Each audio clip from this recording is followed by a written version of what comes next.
গেল কিছুদিন ধরে টালিউড পাড়ায় গুঞ্জন উঠেছে অভিনেত্রী শ্রাবন্তী চট্টোপাধ্যায় ও তার সাবেক স্বামী রাজীব বিশ্বাসকে নিয়ে।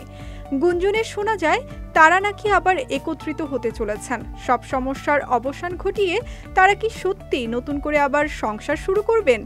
এমনটি দেখা গেছে সায়ন্তন ঘোষালের সিনেমা রবীন্দ্র কাব্য রহস্যর বিশেষ প্রদর্শনীতে।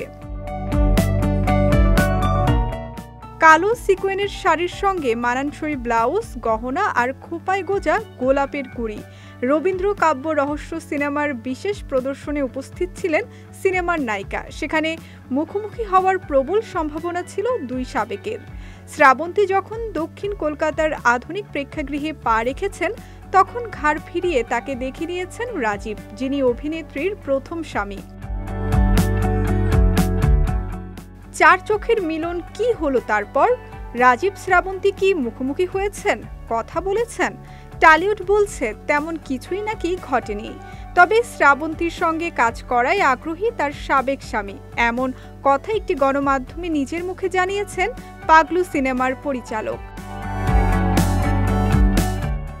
রাজীব বলেন, আমাদের যখন আইনি বিচ্ছেদের প্রক্রিয়া চলছে সেই সময়েও কিন্তু একসঙ্গে কাজ করেছি, কোনো অসুবিধা হয়নি। আসলে কাজের ক্ষেত্রে দুজনেই পেশাদার।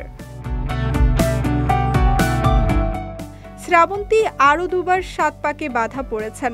রাজীব আর নতুন করে সংসার শুরু করেননি। এখন অবশ্য উভয়ই সিঙ্গেল। তবে ভক্তদের প্রত্যাশা আবারও দূরত্ব ভুলে এক হবেন এই তারকা জুটি।